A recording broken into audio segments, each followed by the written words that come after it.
This episode is sponsored by iFoster. iFoster is the nation's largest lived experience community. Annually, iFoster connects foster youth and their families to over $432 million in resources and employs hundreds of transition-age youth interns who then serve over 25,000 of their peers, helping them successfully transition out of care and into self-sufficiency. iFoster's suite of supportive programs is proven to improve lives by reducing family needs while increasing youth independence and employability. Join us at ifoster.org. That's ifoster.org.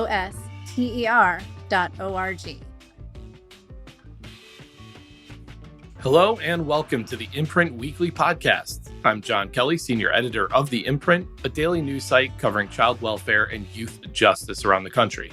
You can read all of our coverage at imprintnews.org or check us out on Facebook or Twitter at The Imprint News. You can also sign up on our homepage for our free weekly and monthly newsletters, and for professionals in child welfare and youth justice, subscribe to our Youth Services Insider section for a closer look at news on business policy and practice. The Imprint Weekly Podcast is also a member of the Safe Camp Audio Network.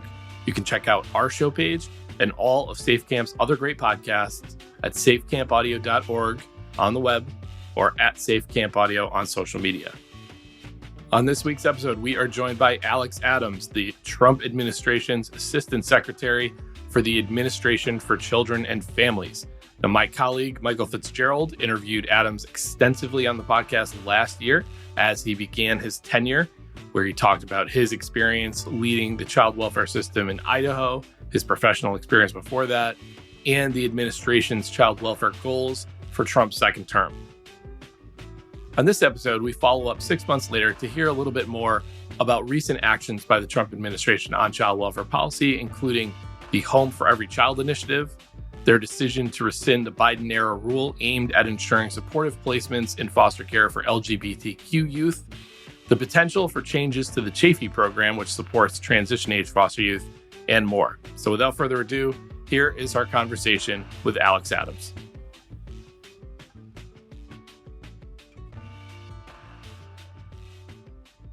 All right, we are joined today by Alex Adams, Assistant Secretary in charge of the Administration for Children and Families for the Department of Health and Human Services in the Trump administration. Adams, many of our listeners know, joined my colleague Michael Fitzgerald for a very in-depth interview last year to discuss his own background, priorities, goals for the entire term. This won't be that, just to follow up here, some of the goals and where they stand about half a year later. Assistant Secretary Adams, thanks for joining us again on the Imprint Weekly Podcast. Glad to be here. Thanks for the opportunity.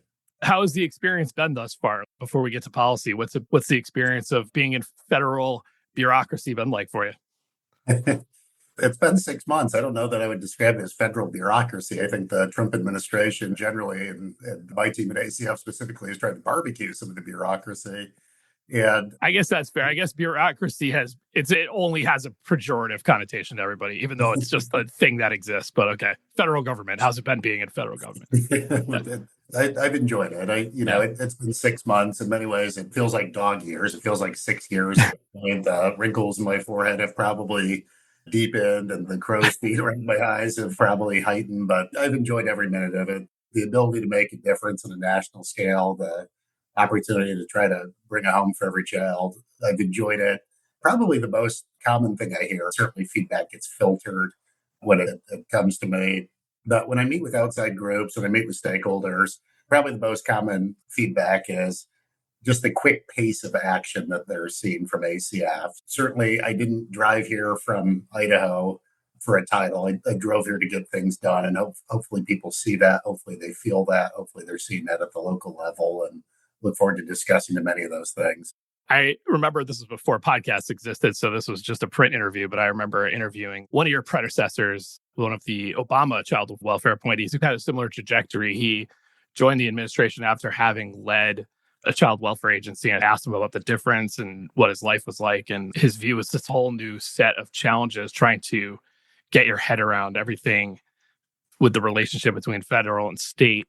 But he said there's just a fundamental relief, I'm paraphrasing here a little bit, that comes with not having a job where you could get woken up on any given day, finding out that some young person in your custody died or something terrible happened. Does that resonate with you? The experience is very parallel. I've, in fact, given that speech a handful of times. At the state level, the state child welfare director is the final decision maker on a number of really important things. State runs intake, state licenses foster homes, state has children committed to the custody. The state child welfare director signs adoption consents, has representatives in court for each of these cases. At the federal level, it's just a different vantage point. We are a financier and we are an overseer of state child welfare systems, but it's a different, I think you used the word challenge. I would use the word opportunity. It's a different set of opportunities. And at the state level, oftentimes on a Friday afternoon, you'd look and the clock was 4:30 and you'd say, oh crap, the real doozy of the calls are about to start. The high risk case is about to come into custody and we have to find a placement for the weekend. We don't deal with that at the federal level as it relates to child welfare. So coming from the state level to the federal level, you do have to change your vantage point a little bit. It changes how you engage. And our primary constituency is state government. When we talk about something like a home for every child, my success will be made or broken by states and our relationships with states. So it's something that I'm hyper cognizant of coming from the state level. And I know we'll get into it, but I've been pleased with the response that we've seen from states to several of our initiatives.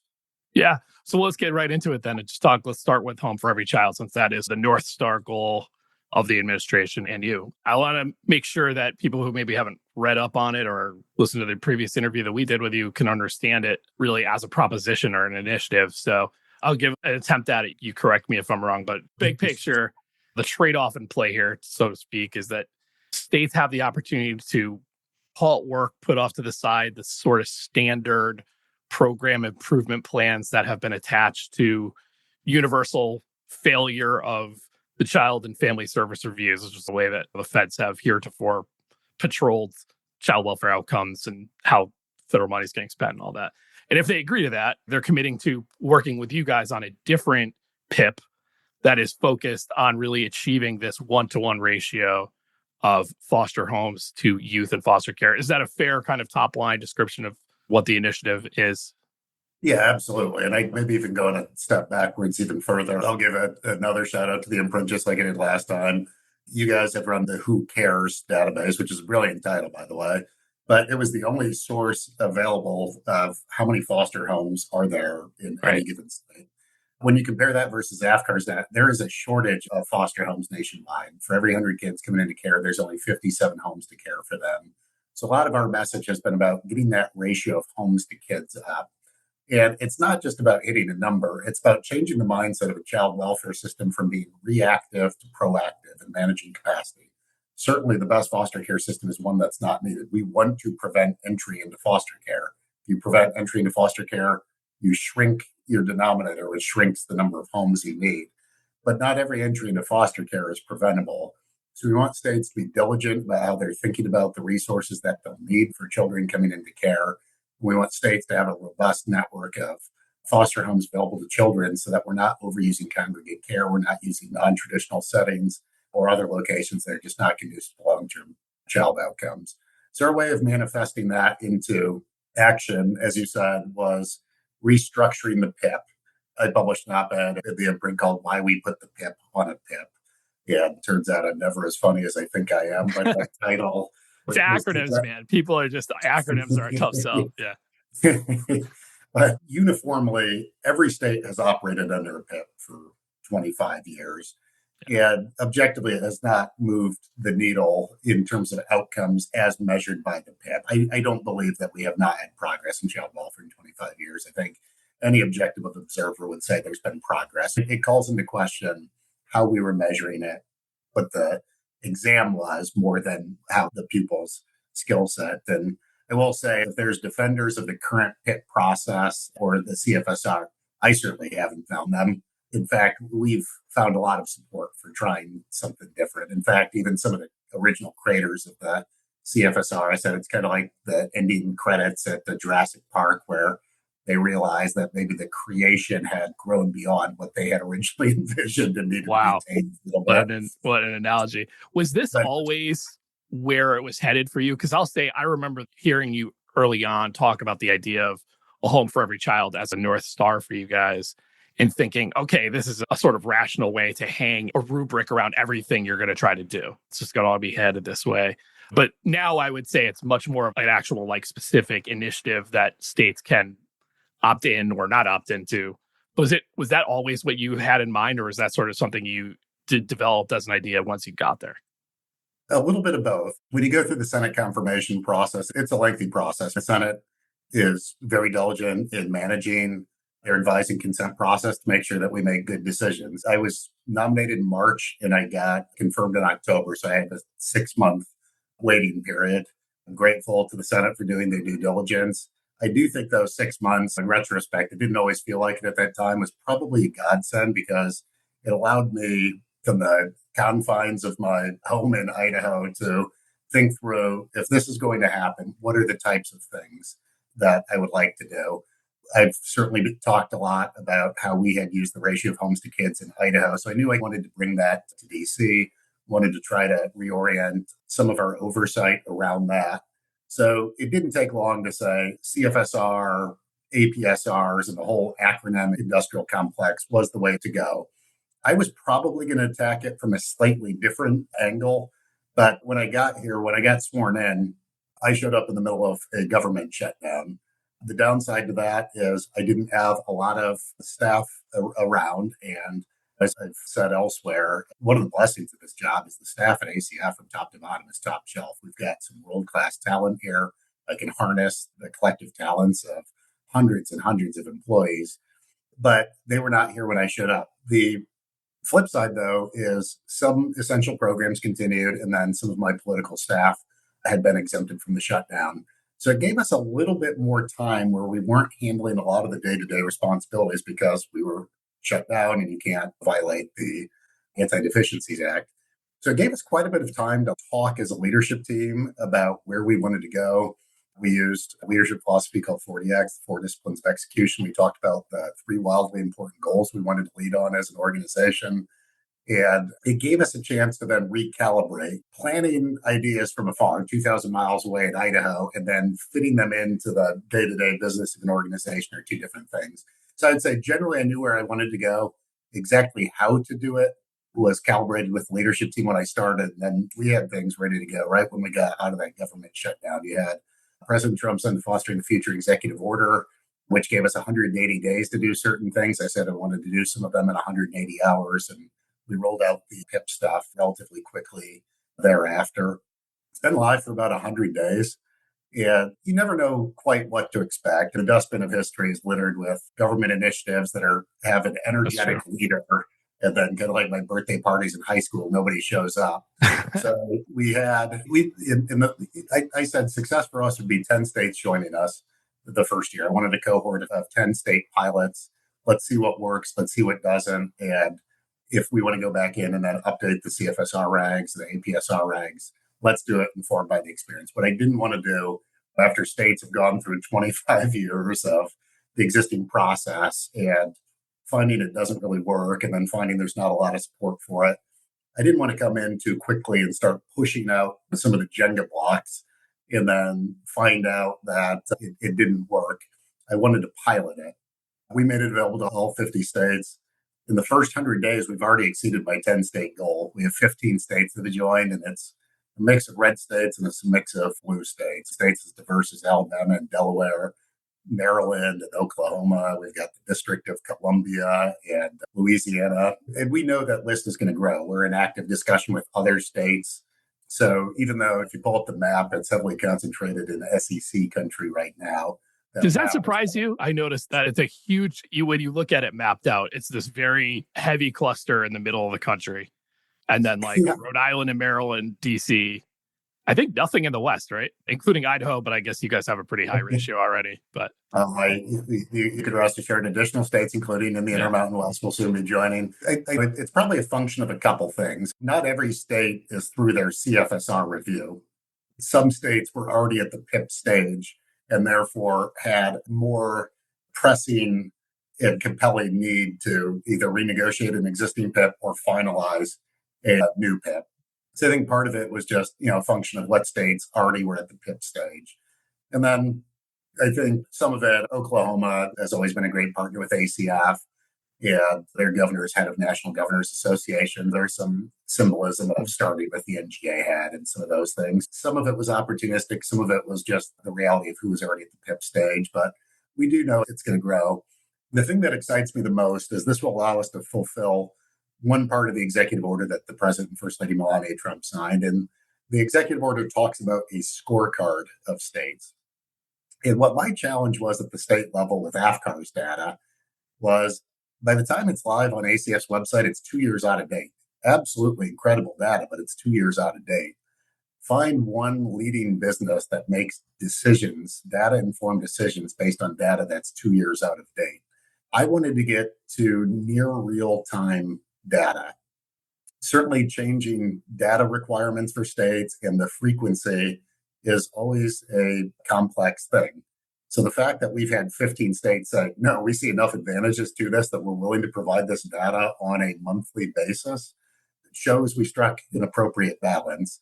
The thing that's going to be hopefully illuminating for outlets such as yours or readers of the imprint and others is starting this summer, all 15 of those states will be reporting and we'll have a dashboard. I said, I want it to look like a power rankings, like a fantasy football, or I want it to look like a power rankings website where all the participating states, it shows the ratio of homes to kids. Who's hot, who's cold? Is it going up? Is it going down? What are their trend lines? And then you'll be able to click on the state and then see their chaser measures. There's ways to get your measures up the right way. There's ways to do it the wrong way. And the chasers will help quickly elucidate if states are doing it the right way or the wrong way. The bet is more frequent data will allow more rapid cycle innovation. It will allow, frankly, the media to name and shame those that aren't doing well. It will allow us to identify who is doing well. What are the policies that undergird them doing well? How do I structure my technical assistance around that as opposed to just theoretical things? I think there's going to be a lot of benefit. Certainly, as I observed at the state level, we do have to be cautious with data. There's times when that data will go down. There's seasonal patterns to child welfare. When school's back in session, teachers are your number one reporters, so reporting goes up. Therefore, shortly after school comes back, reporting goes up. That sets off the process. So slightly delayed from return of school, number of entries into foster care goes up, for example, in some states. So there will be times when the ratio drops. I was never afraid in Idaho of my ratio dropping. What I was afraid of was me not being able to explain why my ratio was going down and not having a long-term plan to course correct the capacity needs that we had. So you have 14 states and DC on board now. 5 of those states you've already approved their plans, so they're a little well along. What are you seeing as the action items from the states that you've approved so far? Because I think that's what I'm missing thus far, and I'm really interested to see. I get the idea of radical transparency, getting this stuff out there, but what are you seeing in their commitments of what their plan is? I'm particularly interested in whether you're seeing what these states are offering up as leaning more towards increasing homes or reducing entries, or what is the mix, or what are some examples of things you're seeing states say, we're going to do this to get to that ratio? Yeah. One of the things we're going to do is when we have these finalized PIPs from the Home for Every Child cohort, they're all going to be publicly posted. I want the public to have complete transparency around these and see these. And I'll give you an example. Oklahoma and Nebraska. Oklahoma's had previously negotiated PIP, I think in May of 25. And it was this sprawling document that was 101 pages, and it made War and Peace look like a weekend beach read. I've seen this 100-page document, and I have a doctoral degree. And if you ask me to quickly summarize what Oklahoma was focused on, I couldn't do so. And Nebraska's prior PIP, they hadn't quite negotiated one into this new cycle, but I think in round 3, it was over 80 pages. Nebraska filed theirs basically on a postcard. They sent me a one-pager. And it's focused on 3 goals, and you'll see it's on both sides of the equation. Nebraska's prevent unnecessary foster care entry, goal 1, place in family settings with relatives or kin, goal 2, and then goal 3, attain safe and timely permanency. So then goal 1, prevent unnecessary, shrink the denominator. When you can't shrink it, goal 2, place with family or relatives, increase numerator by quickly licensing relatives. Goal 3, attain safe and timely permanency for kids in care.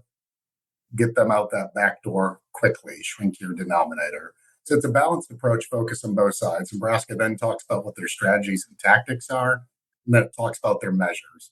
So obviously, each state is going to consistently report to us the ratio of homes to kids. That's on your power leader, power rankings dashboard. But then when you click on Nebraska, you'll see how they measure those. Like preventing unnecessary foster care is what is their rate of foster care entry? And then what percentage of eligible families were referred for family first prevention services? For placing with family settings, it's what percentage of children are placed with relatives or kin. And is that going up or down over time? Hopefully it goes up. So that strategy section really does articulate, you're asking these states to articulate actual identifiable points. Just to go off one of the ones you cited for Nebraska, right? Reduce unnecessary entries into foster care. I think I get the very fair criticism of a 101 laborious page thing that nobody's ever going to read. But I think I would read that one line and say, okay, what is unnecessary now? Why do you even think you have unnecessary, and what are you going to do? So is it going to get that level of... Yeah, it's like their strategy is increase the number of eligible families referred for family first prevention services, monitor FFPSA, service referral, et cetera. So like they'll have strategies outlined, but generally what we're trying to nudge states towards is your child welfare system is a dynamic, living, breathing system. We don't want someone to sit down and write a beautiful 100-page report on the front end and in year 3 say, did it work? What we're trying to do is get them to have the ratio measure and then some leading measures that will feed into that. We want them to look at it monthly and constantly iterate, constant improve. Is it working? If it's not working, let's try something new or different. But we're trying to get them out of the mindset of, let's write a plan and we'll check in on it in 3 years. We're trying to get them to constantly improve, constantly be in this rapid cycle innovation, constantly have continuous quality improvement, with the overall goal being improved child welfare outcomes, not just mountains of paperwork that frankly nobody was doing much with. The other thing, why this is still a pilot, I'll put the caveat around that. This is to inform future CFSR regulatory updates. I mean, I would love before I drive back to Idaho to open the CFSR regs and update them, but I want to do so in a manner that will improve child welfare outcomes. I don't want to rush into it just so I can say I did something. Like, I want people to be looking, what is Nebraska doing? What is Oklahoma doing? What are the things that we think should inform future updates? Are there chaser measures that are standout chaser measures that we should require of all states? Since we just went through Nebraska's, I probably won't walk through Oklahoma's in the interest of time, but I'll say one measure that Oklahoma used that I'm smitten with is adverse placement score. And they're going to look at adverse placement scores, and it's kind of a wonky thing, but basically, when they place a child, it's not an adverse placement if they're with relative kin, fictive kin. However, if they're not with relative kin, fictive kin, it could be an adverse placement if they're not in the same county, if they're not with siblings, if they're not in a family home and a residential. So it goes beyond just looking at the ratio, and then it looks at, are they in placements that are conducive to stability, to either reunification or other pathways of permanency? And I'm very interested in that. I think that's going to be a great measure. Until we see how it performs in the context of this PIP, I would be hesitant to quickly open AFCARs and say, let's have all 50 states do that. But this is a natural experiment. As a former state budget director, I majored in cynicism. So, I mean, last CFSR PIP process didn't work. The worst that could happen here is this also doesn't work again. Yeah. I would like to say, between some of the high-level attention that governor's offices have given this, that hopefully it's creating a jolt at the state level. Hopefully it's changing the mindset that this is our chance to get out of the paperwork and like really make a difference for these children and families. I'm hoping and I'm praying that we see similar results to what we were able to achieve in Idaho.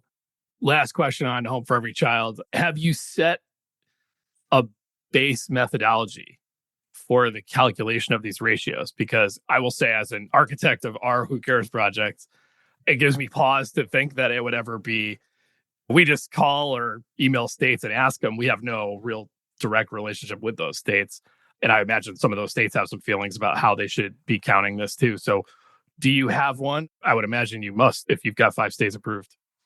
Yeah, we provided states a technical definition of homes and children. For example, we don't include children above the age of 18 because we didn't want to create any disincentives to extend in foster care. Both homes and children have technical definitions that states are expected to report. That way there's apples to apples comparison. And I know what you mean about based out on who cares, but I will just reaffirm my appreciation to you all for leading on that, having the vision on that site, because it did allow us to think through what this measure would look like and what improvement might look like.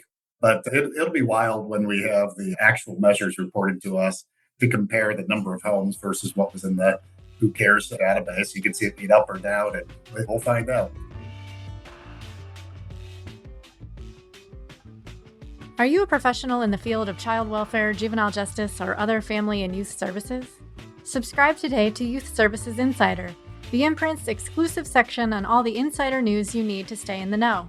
Funding opportunities, major federal and state policy shifts, interviews with key leaders in the field. It's all available only for our Youth Services Insider subscribers. Sign up for a monthly or yearly subscription today by visiting imprintnews.org/subscribe. Our podcast listeners get 10% off their subscription by entering the promo code PODCAST10. That's imprintnews.org/subscribe and get 10% off your subscription by entering the promo code PODCAST10 today.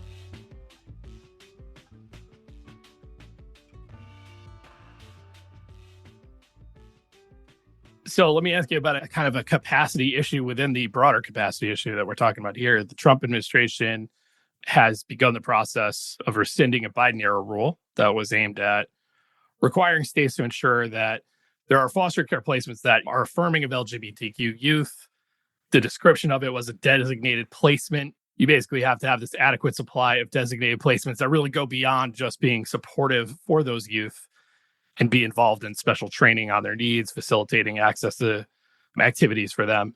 In rescinding this, you called it an affront to common sense that sent the wrong message to faith-based foster parents and organizations. Can you elaborate on both of those comments? Why was this rule an affront to common sense, in your opinion, and what was the message you saw it sending to faith-based organizations? Yeah, I'll start globally and say I've had the chance to talk with most state, not all state, but most state child welfare directors. And I've never had one child welfare director say, my biggest problem is I have too many foster families. To the contrary, we have too few nationwide. As it relates to that specific rule, I think your readers know this. You guys have covered this extensively, but it was the Eastern District of Texas that had issued a final judgment and had vacated the rule in its entirety. And it was vacated on a number of grounds. The court opined that HHS did not have statutory authority, that it conflicted with the text of 4E. So through that court action, the rule was no longer in effect and had no legal force. I mean, strictly speaking, because it has no legal effect, keep it on the books and then taking it off. At this point, it's like erasing invisible ink. It has no force and effect. I've written a little bit on this. Maybe, John, one of the papers you can drop as like a read that accompanied the podcast. I had a City Journal article where I talk a little bit about how I view the difference between licensing and placement. And in general, my approach at the state level was license broadly, place carefully. And licensing should be as broad as possible. We should roll out the carpet. We should make it easy to become a foster parent. I should be able to get licensed as a foster parent faster and easier than I can get a mortgage, for example. And I think too often there's a misunderstanding of licensing versus placement. Licensing is the process that approves a house to be able to have a foster child. It does not guarantee that there is one place there. It ensures that the family is safe and willing to serve. It does not guarantee a placement. Placement should be customized and precise. It should be matched to the needs of the individual child.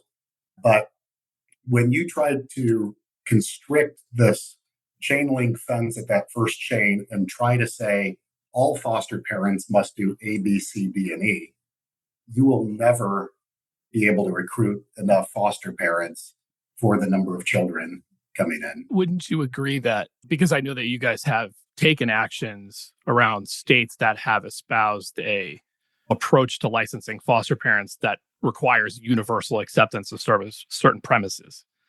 You would agree that this rule is not in that lane.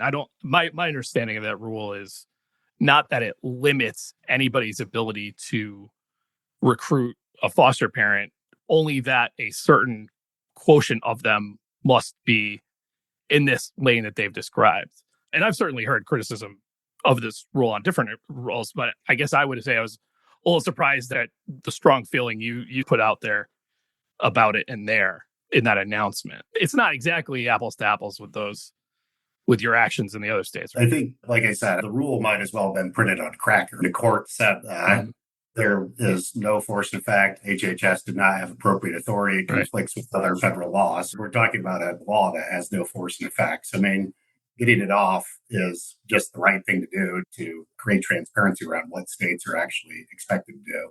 My North Star is we need to do what's in the best interest of children. We need as many foster parents as possible. If you don't cast a wide net, and statistically, families of faith are most likely to raise their hand and run towards the system. If you take actions to deter them, you will never have a wide enough net to customize placement. Placement should be precise. We should not place a child in a setting that is adverse to their long-term best interest, but you will never have enough placement opportunities if you conflate the difference between licensure and placement. So what we're trying to do is just go back to basics, get states to cast a wide net, roll out the red carpet, make it as easy as possible. Let's get kin and fictive kin in as quickly as possible. Let's have separate licensing standards. Let's do things to ensure that when prevention is not possible, we have a robust network of safe, loving, nurturing families that we can customize placement within. I guess just stepping back then and accepting that premise that the maximal ability to license and recruit is the paramount goal. Would you generally agree that there is some quantity of youth who are in foster care who are LGBT and wish to live in a home where that orientation is not going to be questioned or challenged? Yeah, I think that's where customizing the placement is going to be important. Right. And is I guess your view therein that the federal level is not the place to get into how to achieve that? If you agree that that needs to be achieved, that we do need to find places that those young people will feel safe and that will support their well-being? I think that's the position of the U.S. District Court for the Eastern District of Texas. A lot of what we're trying to do, and this goes back, we're trying to get a home for every child. License broadly, have as many placement options as possible. Let's depoliticize this. Let's stop trying to impose, let's stop trying to paint with a broad brush that is deterring people from stepping forward, because you will never get placements right if you have artificially constrained the who. I mean, we already talked about fantasy football. Think about your foster care network. Similarly, you don't just draft quarterbacks. Like, you need folks who can cover this wide swath. Most states don't have a problem placing infants. Most states have a problem finding folks with therapeutic capacity. Many states find a problem with older youth, age 7 and above, 9 and above in certain cases. So you need to have as many different role players ready as possible, and we need to proactively prepare for that and manage that. And we need to stop painting with so broad of a brush that you're trying to make everybody a quarterback or everybody the long snapper. Another action that you previewed with our reporter, Michael Fitzgerald, back about 6 months ago was the promised bonfire of regulatory material. Since then, ACF has, maybe this number has gone up since we reported on it, but it rescinded north of 35,000 pages of sub-regulatory guidance. That's 74% of that material.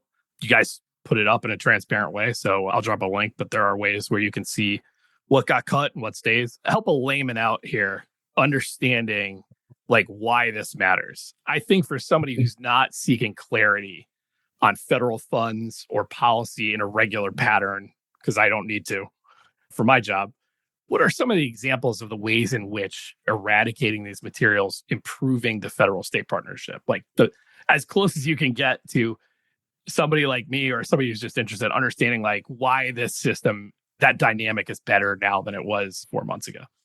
For sure. And I'll just say that 74% is across all of ACF. I mean, we're talking primarily about welfare here, but you also have TANF, social services block grant, et cetera.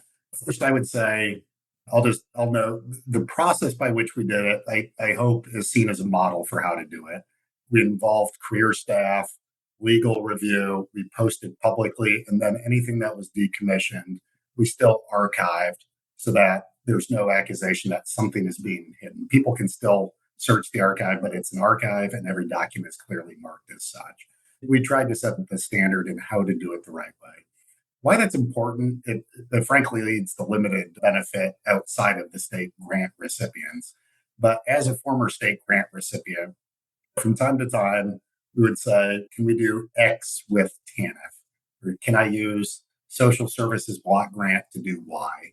So then the state would huddle with its legal team and say, okay, let's review the statutes, clear. Let's review the regs, all clear. Then someone would say, is there any sub-regulatory guidance that would conflict with it?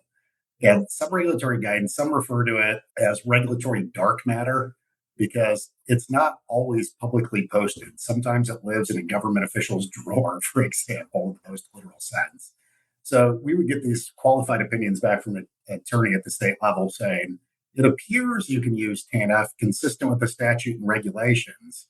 However, there may be some sub-regulatory guidance that further narrows, and they would put all these caveats around it.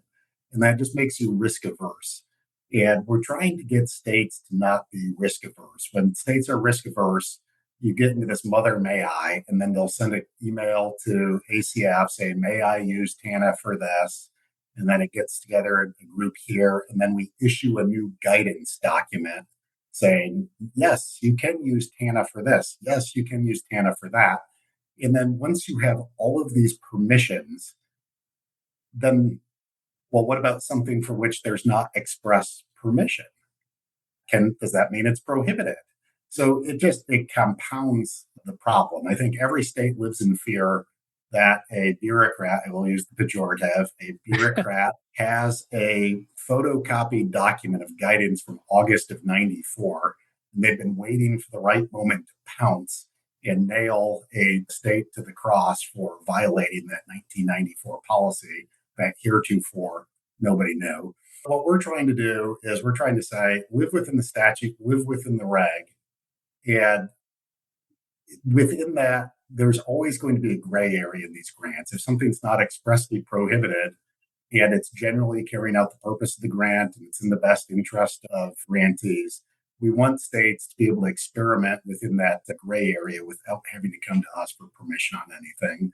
I will say we had a state conference earlier this week where we had about 50 state legislators were talking about that was one of those spontaneous applause moments.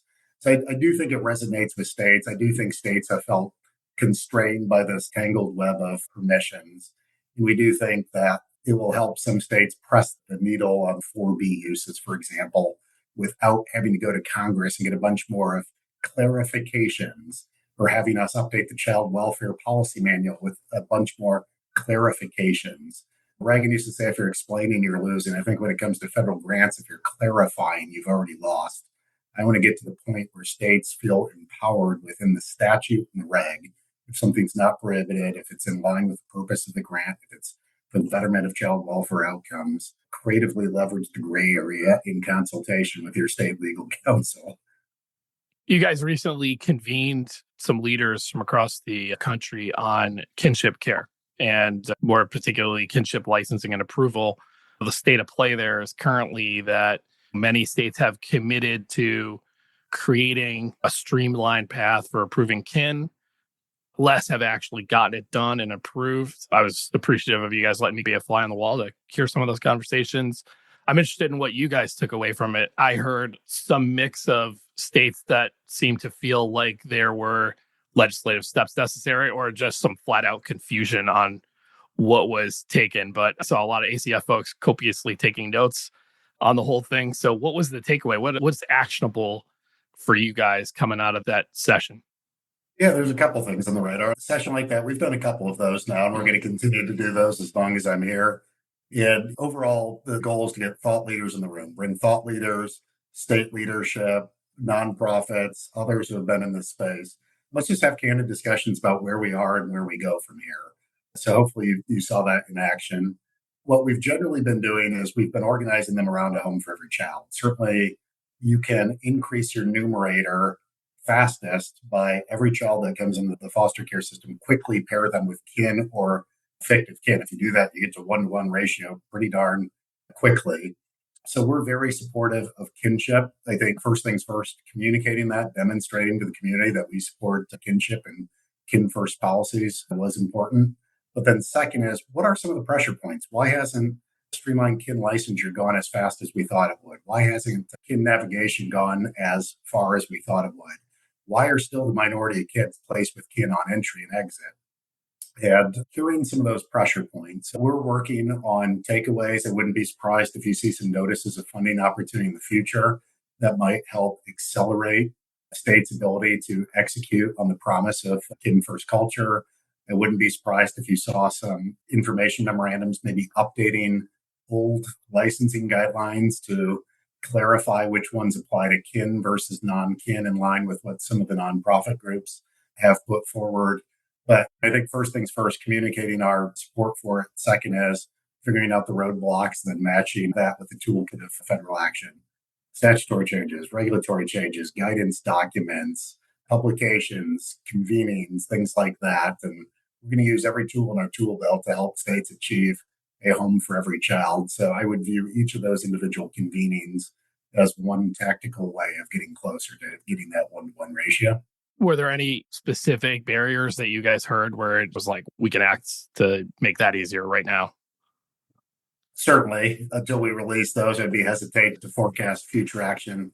There are some very actionable things that I think you're going to see in the near future that are going through clearance, but I'd stop short of forecasting those. I would say one element of the discussion that was relayed back to me, I was in Arkansas that day with Governor Huckabee Sanders as they joined the Home for Every Child. But one of the things, either formal discussion or informal chatter at breaks, was the need to improve some of the interstate nature of this, especially in contiguous border areas, and sometimes placing with kin across state lines as a bottleneck. And if you go way back in my bio, you'll see I started in occupational licensing. I ran a licensing board, and license reciprocity across state lines was something that was always important for pharmacy licenses and nursing licenses and electrical engineers and dental therapists and whatnot.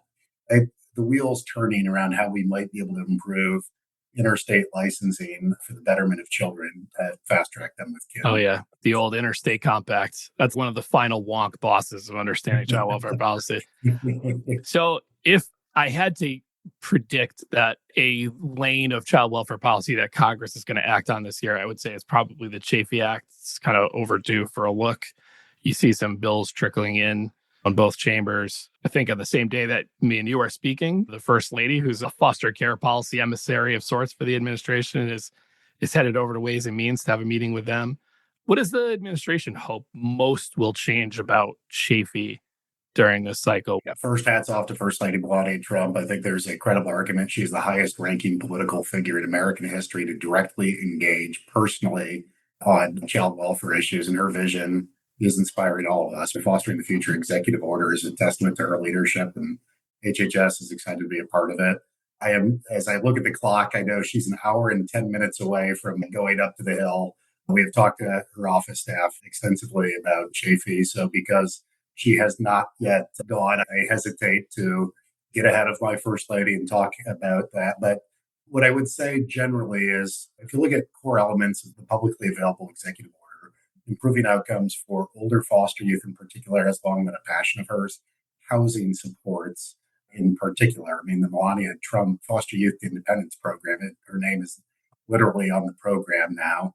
So housing supports, making sure states are not returning unused funds, making education training vouchers more flexible, are things that she has publicly talked about. So I will otherwise not get ahead of her, but know that the First Lady's office and ACF are in lockstep, and her priorities are our priorities. Last one for you.